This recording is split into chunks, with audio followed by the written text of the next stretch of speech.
할렐루야, 오늘도 예배의 자리로 오신 여러분들을 진심으로 환영하고 축복합니다. 다 함께 기도하시겠습니다. 우리를 사랑으로 부르시고 세우시는 하나님 아버지, 이번 주, 이번 주도 주님의 은혜에 힘입어 잘 보내고 예배의 자리까지 나와왔습니다. 우리를 죽기까지 사랑하셔서 2000년 전에도 오늘도 여전히 사랑의 음성으로 우리를 오라 하시는 그 초대를 감사드립니다. 진정한 복이 주님과 함께하는 삶임을 고백하며 주님을 바라보고 다시 한번 주님과의 그 친밀함을 회복하길 원합니다. 오늘 예배를 통해서 말씀하실 주님을 또 기대합니다. 오늘 예배를 통해서 모든 영광 받아주세요. 감사합니다. 이 모든 말씀 예수님의 이름으로 기도드렸습니다. 아멘.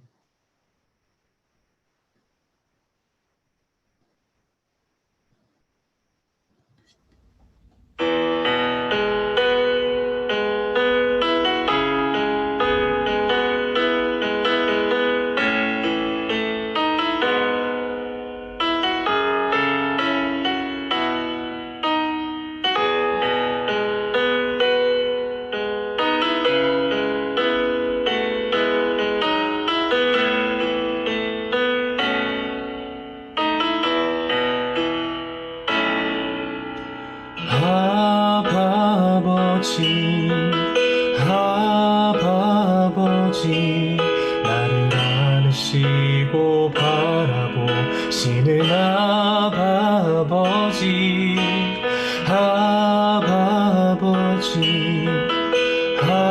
아버지, 나를 도우시고 힘주시는 아버지. 함께 아버지, 아버지, 아버지, 나를 안으시고 바라보시는 아버지, 아버지, 아버지, 나를 도우시고 힘주시는 아버지. 주는 내 맘을 고치시고 볼 수 없는 상처 만지시네. 나를 아시고 나를 이해하시네. 내 영혼 새롭게 세우시네. 아버지, 아버지, 나를 안으시고 바라보시는 아버지, 아버지, 아버지, 나를 도우시고 힘주시는 아버지. 주는 내 맘을 고치시고 볼 수 없는 상처 만지시네. 나를 아시고 나를 이해하시네. 내 영혼 새롭게 세우시네. 주는 내 맘을 고치시고 주는 내 맘을 고치시고 볼 수 없는 상처 만지시네. 나를 아시고 나를 이해하시네. 내 영혼 새롭게 세우시네.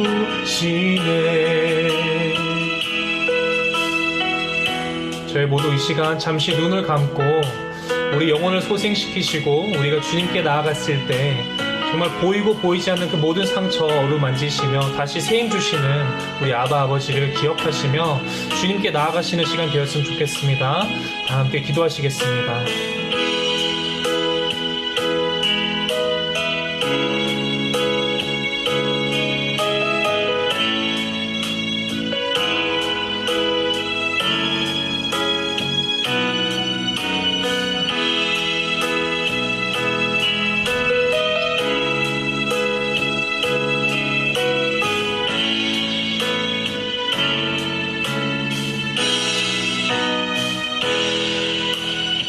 살아나신 예수님의 이름으로 기도드렸습니다.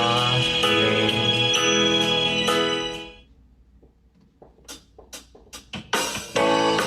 이제 각자 자리에서 박수 치시면서 우리의 왕 되신 예수님을 정말 마음 깊이 찬양하는 시간 되었으면 좋겠습니다.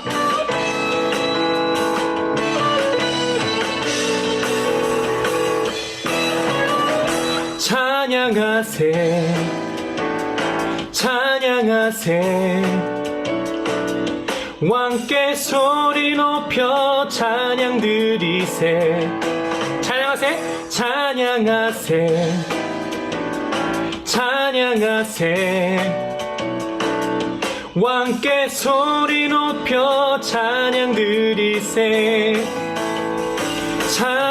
찬양받기에 합당하신 주님 언제나 동일하신 주 무릎 꿇고서 주 이름 외치세 예수 나의 왕 예수 나의 왕 예수 나의 왕 아멘. 다시 한번 찬양하세 찬양하세 찬양하세 왕께 소리 높여 찬양 드리세 찬양하세 찬양하세 왕께 소리 높여 찬양 드리세 찬양받기에 합당하신 주님 언제나 동일하신 주 무릎 꿇고서 주 이름 외치세 예수 나의 왕 예수 나의 왕 예수 나의 왕 아멘 찬양하세 찬양하세 왕께 소리 높여 찬양 드리세 찬양하세 찬양하세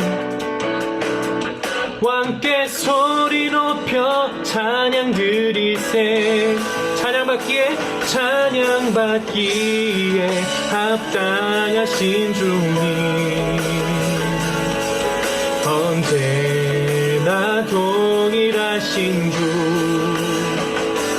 무릎 꿇고서 주 이름 외치세 예수 나의 왕 예수 나의 왕 예수 나의 왕 아멘 예수 나의 왕 예수 나의 왕 예수 나의 왕 예수 나의 왕 아멘 이 시간 영광의 박수 올려드립시다 할렐루야 아멘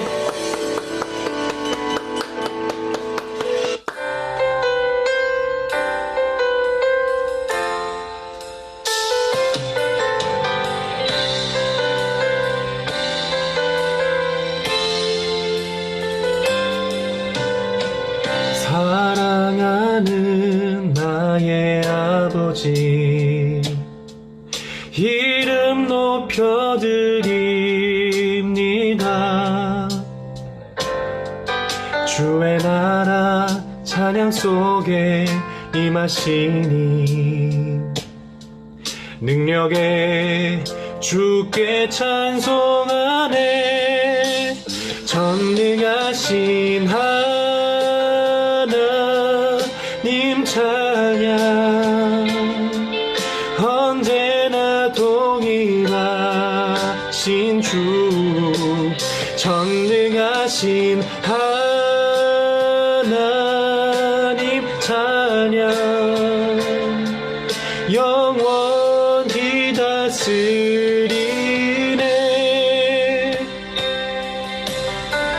처음부터 다시 한번 찬양합시다. 사랑하는 나의 아버지 사랑하는 나의 아버지, 이름 높여드립니다. 주의 나라 찬양 속에 임하시니 능력에 주께 찬송하네. 전능하신 하나님 찬양, 언제나 동일하신 주, 전능하신 하나님 찬양, 영원히 다스리네. 전능하신 하나님 찬양, 언제나 동일하신 주, 전능하신 하나님 찬양, 영원히 다스리네. 전능하신 하나님 찬양, 언제나 동일하신 주, 전능하신 하나님 찬양, 영원히 다스리네. 영원히 다스리네. 영원히 다스리실 것입니다. 영원히 다스리네.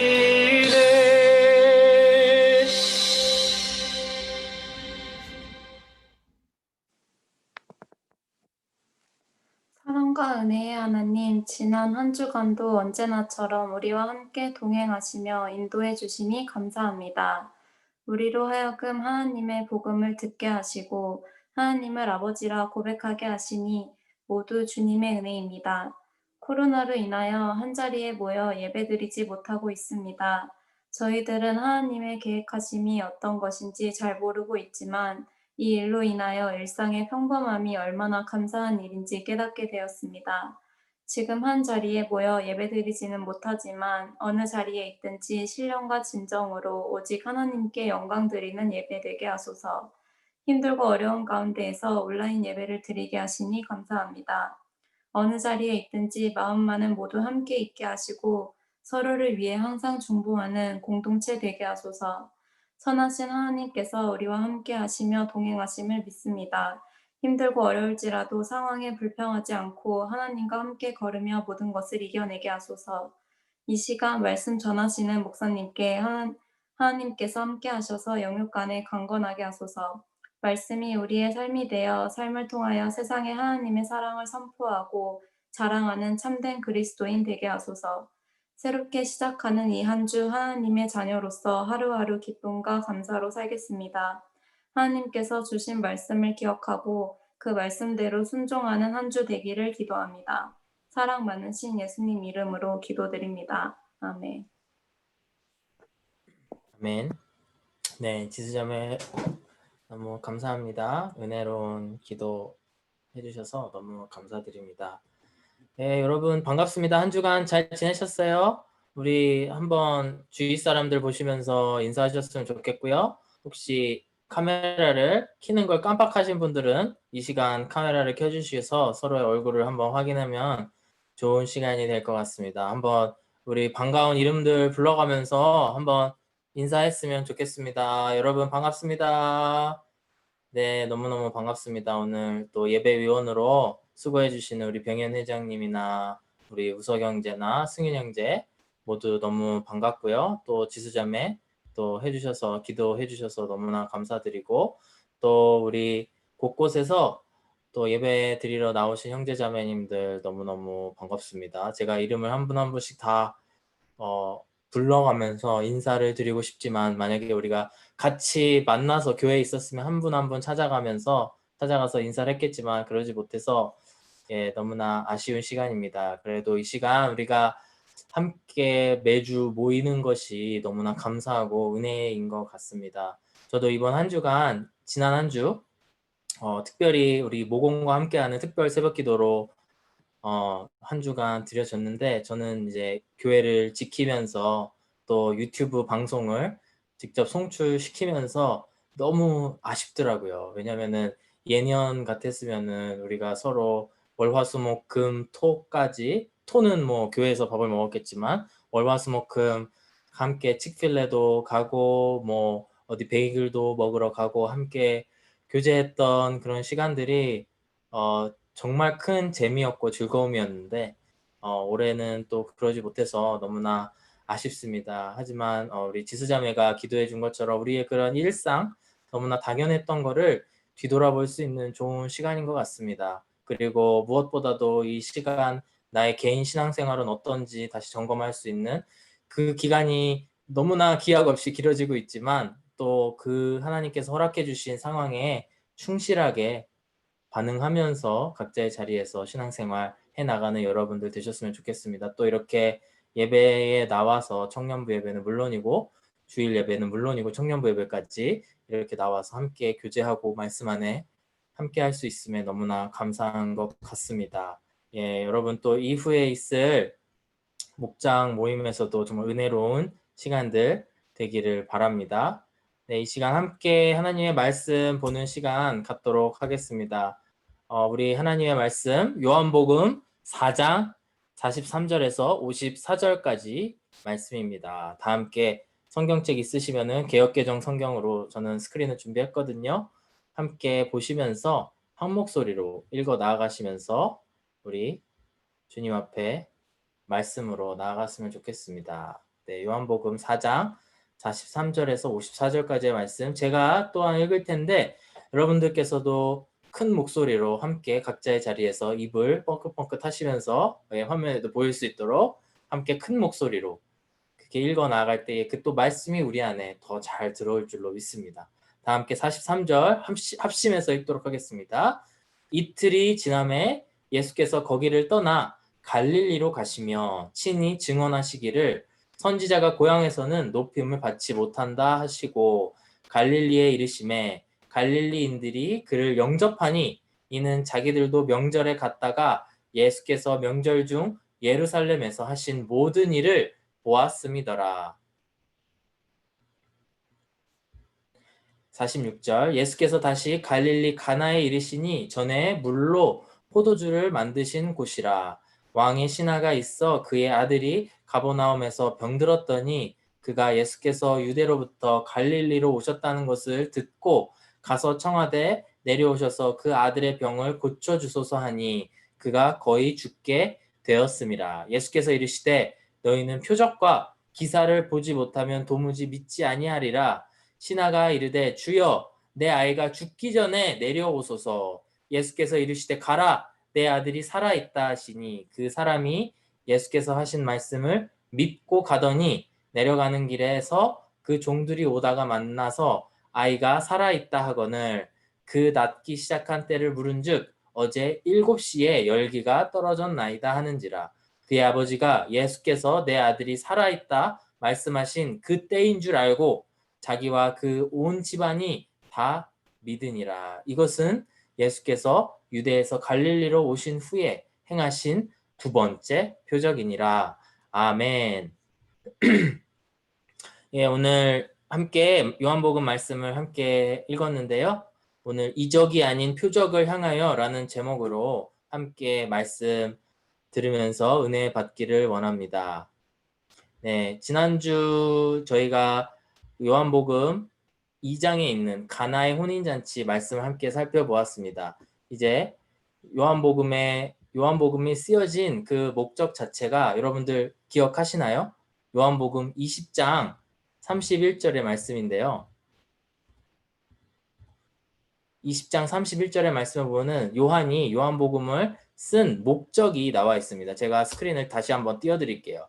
다 같이 한번 31절을 다시 한번 보시기를 원합니다. 31절 말씀을 보시면 오직 이것을 기록함은 너희로 예수께서 하나님의 아들 그리스도이심을 믿게 하려 함이요 또 너희로 믿고 그 이름을 힘입어 생명을 얻게 하려 함이라 말씀하셨습니다. 즉 이 요한복음을 요한이 쓴 이유는 우리로 하여금 예수님을 더 잘 믿고 그리고 더 나아가서 예수님을 믿음으로 말미암아 우리가 그 생명, 영원한 생명을 얻게 하려고 이것을 썼다라고 이야기를 하고 있습니다. 여러분, 우리가 살고 있는 이 시대가 참으로 어두운 시기고 참 거짓이 많은 시기다라는 생각이 많이 듭니다. 동서고금을 막론하고 예나 지금이나 동양이나 서양이나 할 것 없이 온 세계가 정말 그 곳곳에 거짓된 사람들이 참 많은 세상에 우리들이 살고 있는 것 같습니다. 제가 대표적으로 성경에 나오는 솔로몬의 이야기가 생각이 났습니다. 여러분 그 이야기 기억나시죠? 한 아이가 있는데 두 여자가 둘 다 자기 아들이라고 이 아이가 자기 아기라고 주장을 합니다. 솔로몬 왕에게 나와서 이거에 대한 재판을 해달라고 이야기를 합니다. 누가 보든지 간에 한 아이이기 때문에 둘 중에 한 사람은 거짓을 말하고 있다라는 것을 우리는 너무나 잘 알 수 있습니다. 그런 상황에서 이 재판을 하면서 솔로몬이 얼마나 지혜로운 왕인지를 나타내는 그런 모습들이 나타나고 있는데 정말 이렇게 너무나 뻔한 거짓말을 하는 사람들이 너무나 많다라는 것입니다. 또한 지지난주 우리 대통령 선거가 있었는데 그 이후로 참 누가 대통령이 됐는지 알 수 없는 이런 상황 가운데에 있습니다. 우리가 봤을 때 누구를 더 지지하고 이런 것을 얘기하려는 것이 아니라 정말 그런 애매한 상황 가운데에 각자 자기의 주장이 옳다라고 주장하는 그런 상황들을 통해서 정말 이 세상은 정말 이렇게 정확한 진리가 없는 곳이 있구나라는 생각을 하게 됩니다. 정말 이 세상을 보면은 거짓이 너무나 많고 또 참된 것이 없는 그런 일들이 많이 있다라는 생각이 들게 됩니다. 성경적인 그런 시선으로 성경적인 해석으로 보았을 때 왜 그러냐면은 바로 이 세상을 이 사탄이 지배를 하고 있기 때문이라고 이야기를 합니다.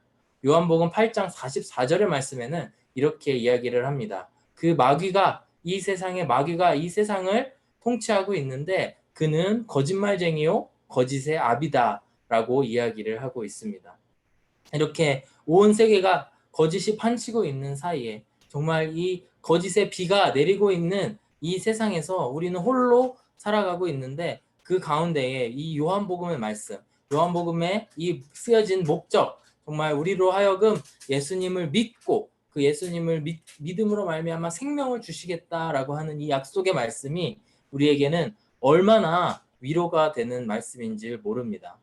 더불어 나아가서 우리가 지난주부터 함께 살펴보고 있는 요한복음의 7가지 표적, 예수님이 왜 예수님이시고 예수님이 그리스도 주이신 하나님의 아들이심을 증명하고 있는 그 표적을 7가지 표적을 함께 살펴보고 있습니다. 요한복음의 말씀은 다시 한번 말씀을 드리지만 이렇게 7번에 걸쳐서 예수님이 왜 하나님이 되시고 예수님이 어떤 분이신지에 대해서 증명하고 있는 그 사인, 표적을 이야기를 하고 있습니다. 근데 여러분 왜 7번에 걸쳐서 이렇게 예수님에 대해서 이야기를 하고 있다고 생각을 하십니까? 혹시 그런 질문을 해보신 적은 없으신가요? 2가지의 이유를 제가 생각을 해보았습니다. 이렇게 7번에 걸쳐서 오늘 이제 2번째 표적에 대해서 이야기를 할 터인데 이렇게 7번에 걸쳐서 이야기를 하고 있는 이유는 바로 예수님의 여러 가지 캐릭터, 예수님의 여러 가지 그 특징들에 대해서 설명하고 있기 때문임이 첫 번째 이유입니다. 2번째 이유는 또 다양한 사람들에게 저와 같은 사람도 있을 것이고 또 아무개 형제, 아무개 자매와 같은 서로 다른 여러 모양의 사람들에게 그 예수님에 대해서 전달하기 위해서 이렇게 7번에 걸쳐서 요한복음은 예수님이 왜 그리스도이시고 예수님이 왜 구세주인지에 대해서 이야기를 하고 있다라는 것입니다.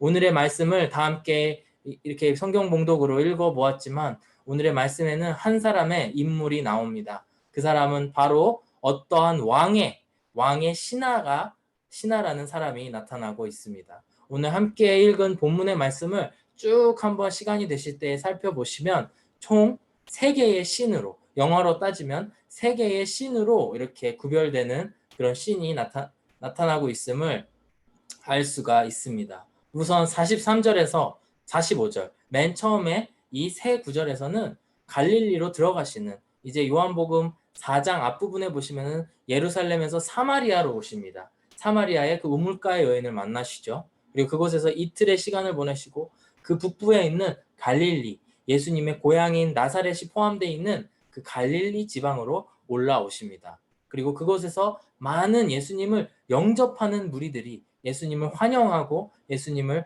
받아들이는 그런 모습들이 처음에 first scene에 나타나고 있습니다. 두 번째 scene은 바로 46절에서 50절까지의 말씀인데요. 그 중에 가나라고 하는, 지난주에 함께 살펴보았던 그 가나의 혼인잔치가 있었던 바로 그 가나라고 하는 동네에 다시 한번 주님께서 찾아가시게 됩니다. 그곳에서 바로 그 신하를 만나신 것입니다.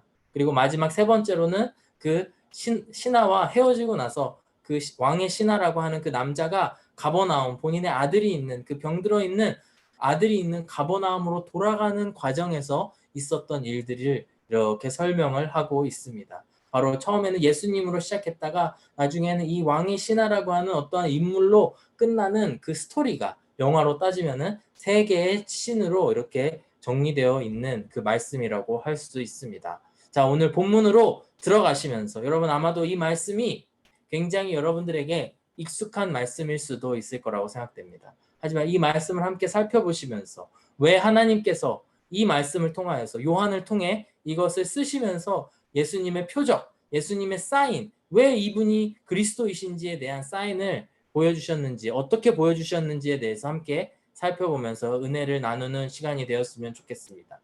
우선 43절에서부터 45절까지의 첫 번째 씬의 말씀을 제가 다시 한번 읽어드리겠습니다. 43절 말씀을 보시면은 이틀이 지남에 이제 사마리아에서 떠나서 이틀이 지났다는 것이고요. 예수께서 거기를 떠나 갈릴리로 가시며 친히 증언하시기를 선지자가 고향에서는 높임을 받지 못한다 하시고, 이제 갈릴리 땅 본인의 고향으로 들어가면서 선지자가 고향에서 높임을 받지 못하고 있는데 참 그 갈릴리에서 들어가서 있을 일들에 대해서 걱정이 된다라는 식의 말씀을 예수님께서 하고 계시는 것입니다. 근데 막상 45절에 올라가 보시면은 갈릴리에서 갈릴리인들이 예수님을 영접합니다.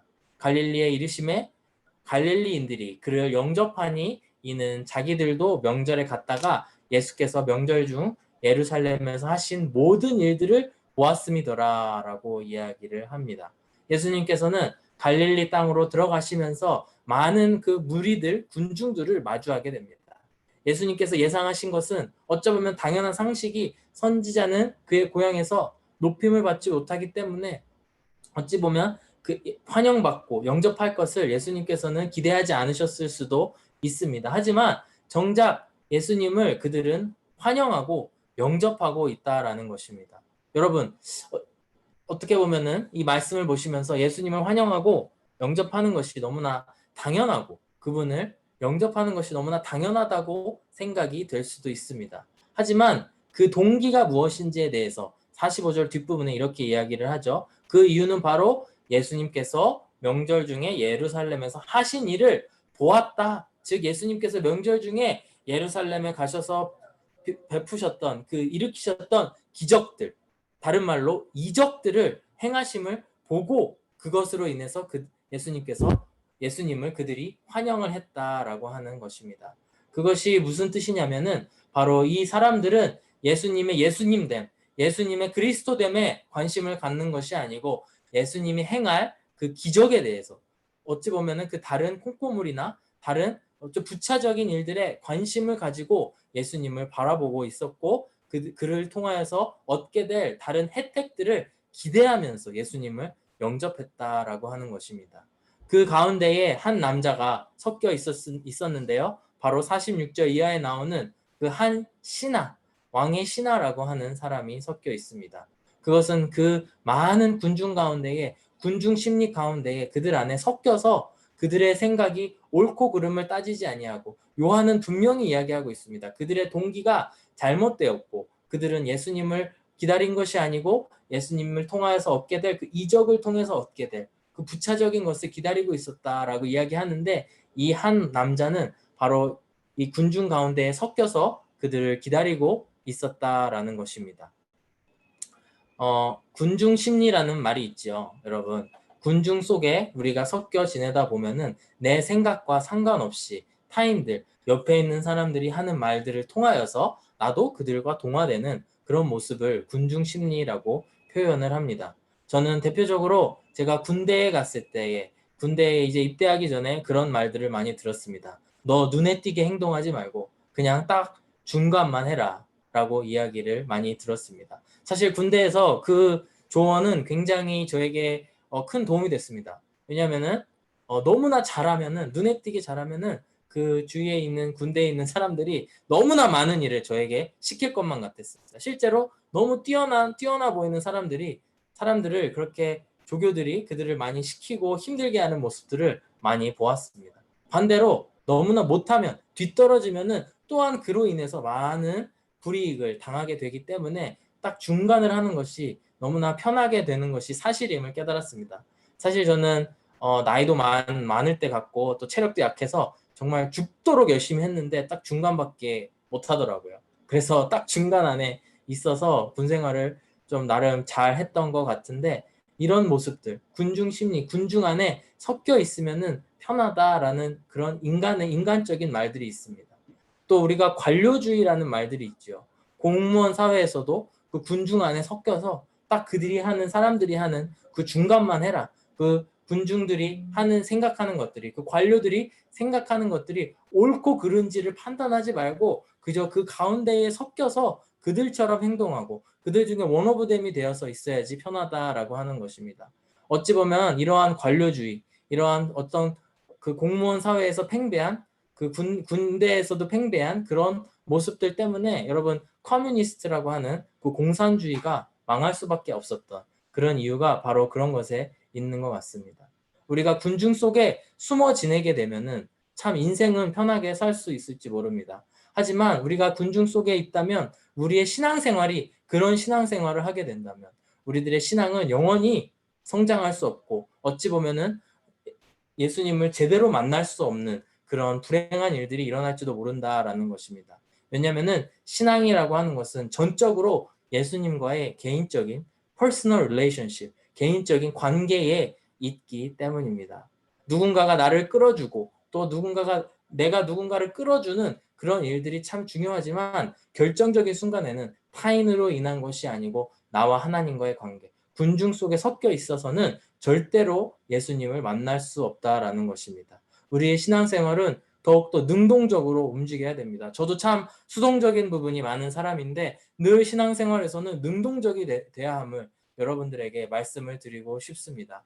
늘 능동적으로 신앙생활을 하는 저와 여러분들이 되었으면 좋겠습니다.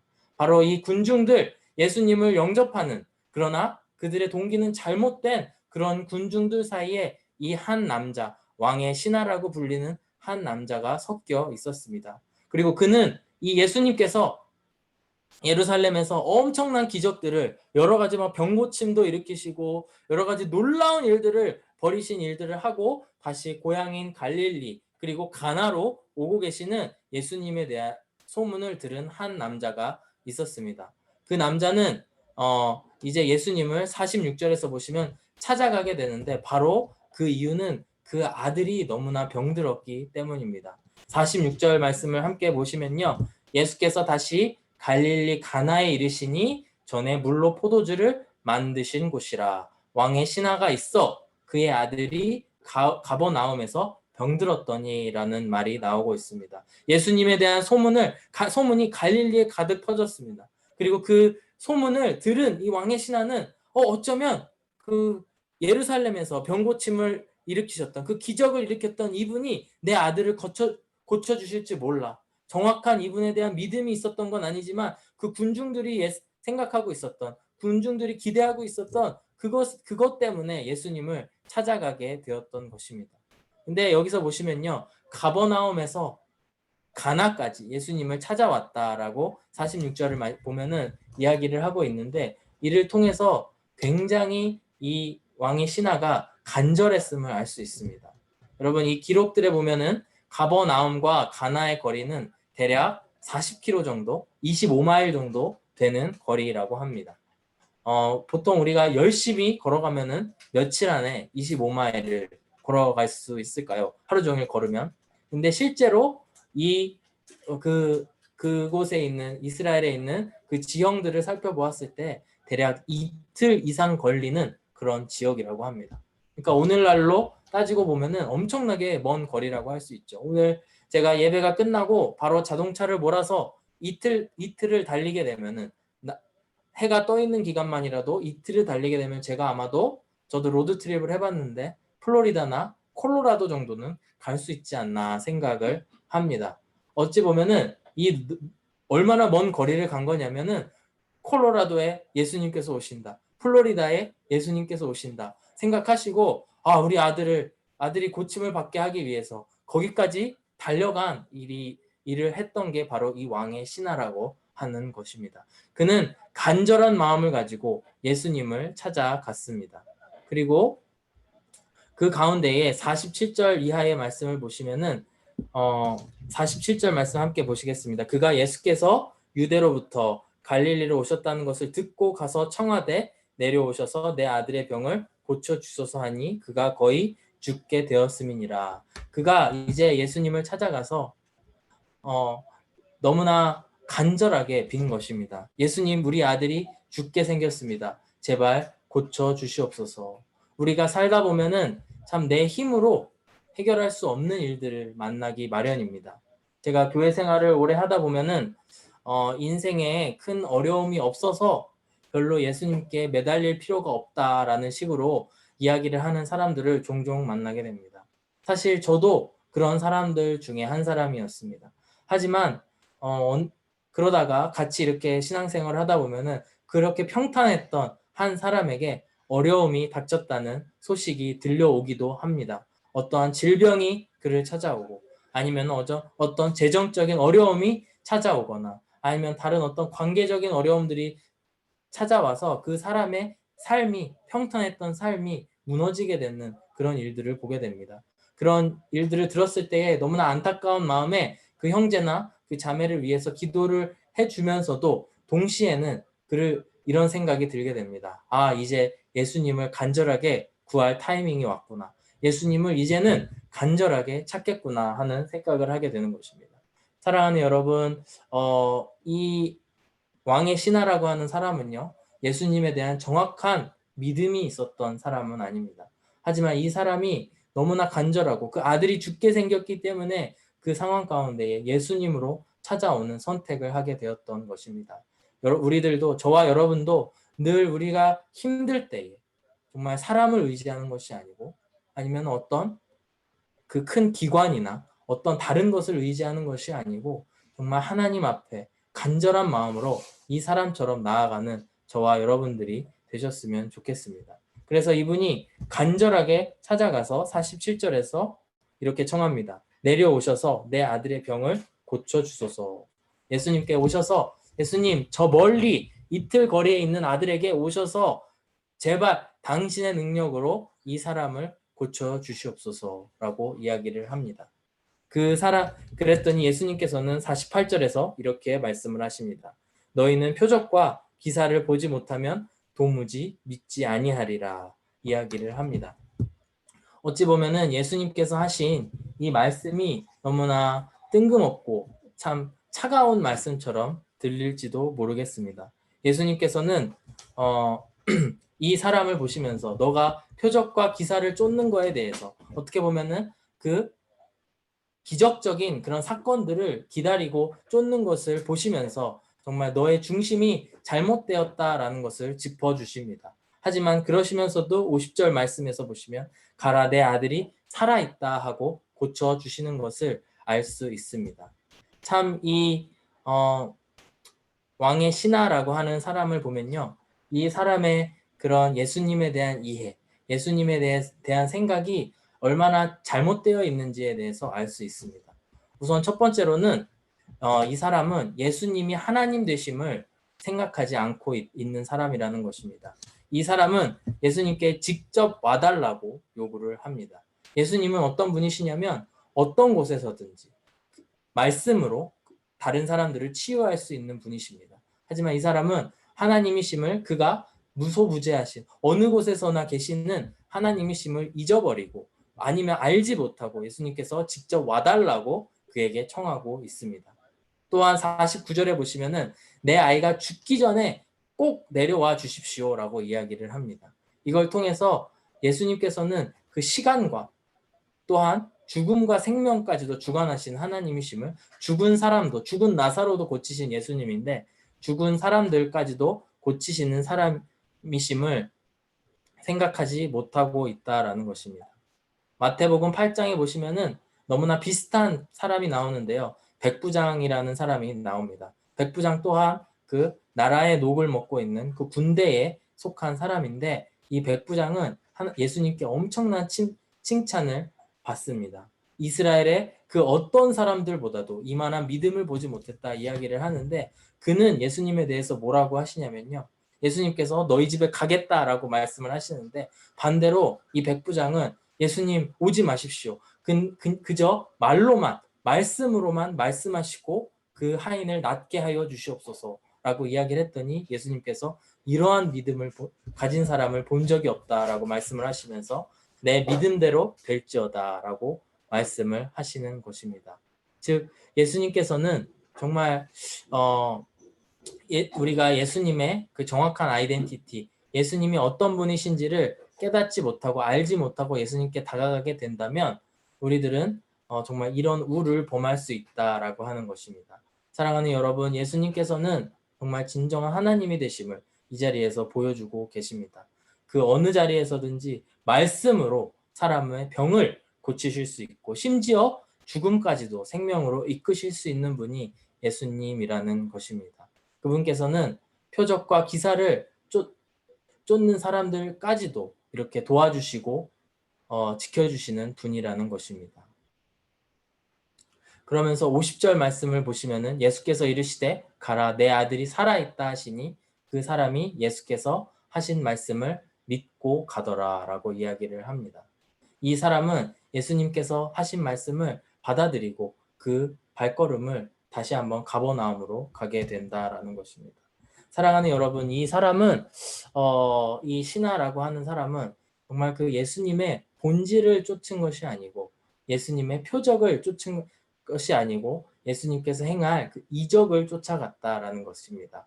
우리들의 신앙생활에서도 정말 예수님의 그 중심, 예수님의 예수님됨을 쫓지 아니하고 예수님께로부터 받을 어떤 재정적인 도움, 예수님께로부터 받을 어떤 치유함을 쫓는 것이 아니고 정말 예수님을 쫓아가는 그런 우리들 청년부 한 사람 한 사람이 되었으면 좋겠습니다. 우리 세 번째 그 신으로 넘어갈 텐데 이제 이 신하라고 하는 사람은 예수님과 헤어지고 다시 한번 가버나움으로 돌아가게 됩니다. 대략 이틀이나 걸리는 거리이기 때문에 그 길을 걸어가면서 정말 그 사람은 반신반의했던 그런 모습을 알 수 있고요. 또 가는 길에 그 종들을 만나게 됩니다. 다시 한번 우리 51절에서 53절까지 한번 읽어보겠습니다. 51절 말씀에 내려가는 길에서 그 종들이 오다가 만나서 아이가 살아있다 하거늘 그 낫기 시작한 때를 물은즉 어제 7시에 열기가 떨어졌나이다 하는지라. 그의 아버지가 예수께서 내 아들이 살아있다 말씀하신 그 때인 줄 알고 자기와 그 온 집안이 다 믿으니라. 아멘. 이 정말 그 무리들 가운데에서 그 군중 심리 가운데 있었던 이 신하가 바로 두 번째 신에서는 예수님을 만나게 됩니다.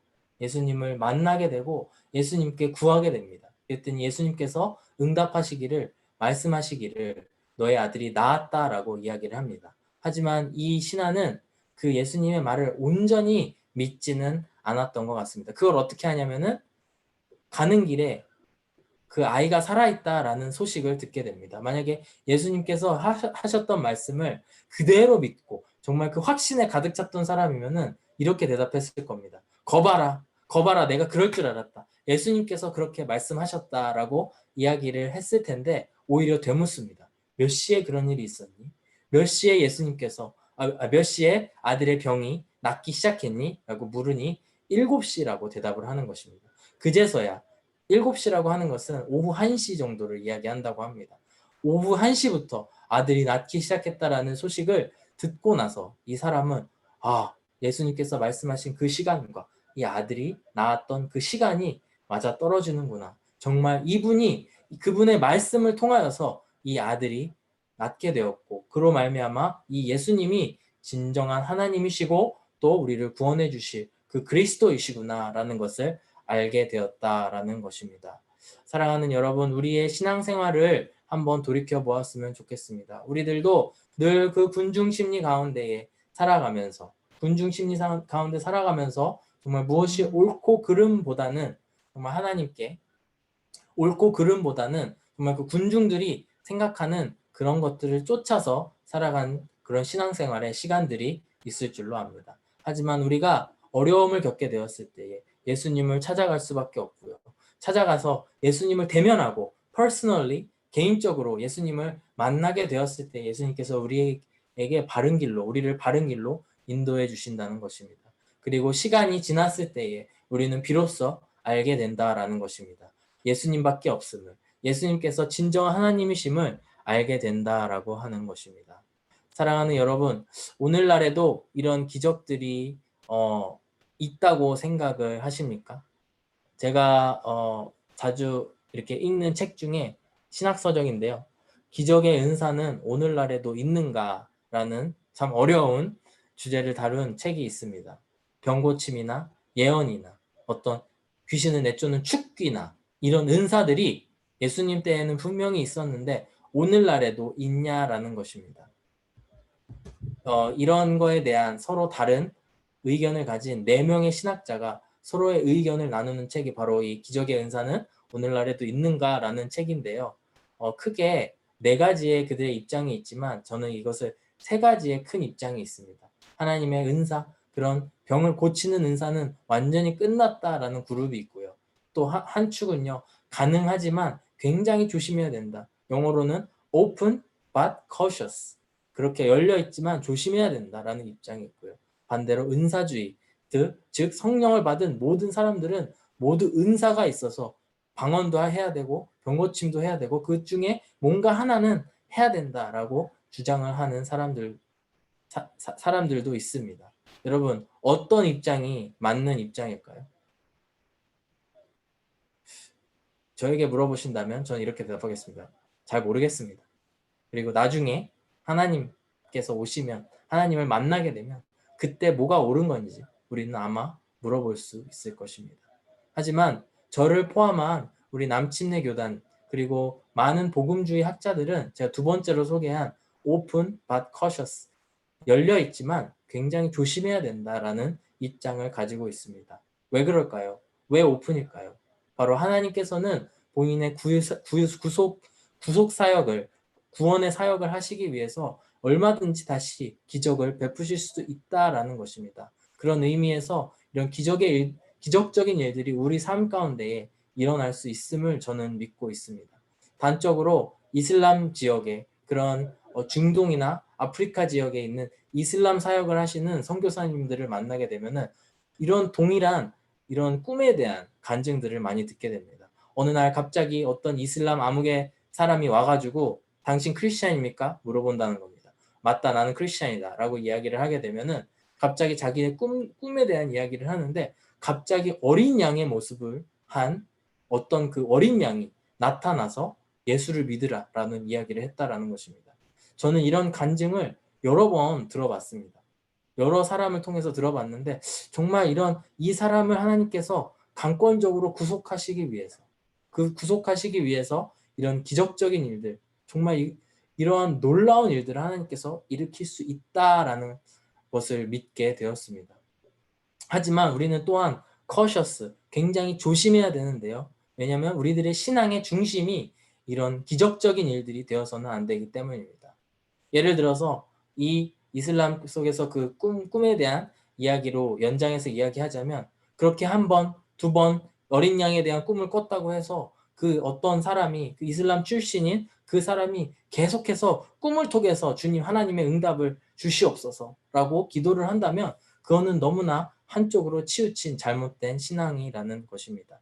사랑하는 여러분, 우리가 언제든지 하나님의 그런 기적적인 일들이 있음을 기대하고 기다려야 됩니다. 하지만 동시에 굉장히 조심해야 되는데요. 그것이 뭐냐면 우리의 신앙의 중심이 이러한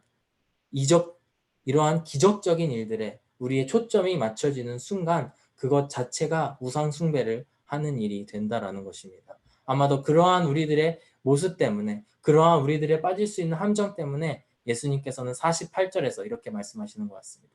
너희는 표적과 기사를 보지 못하면 도무지 믿지 아니하리라.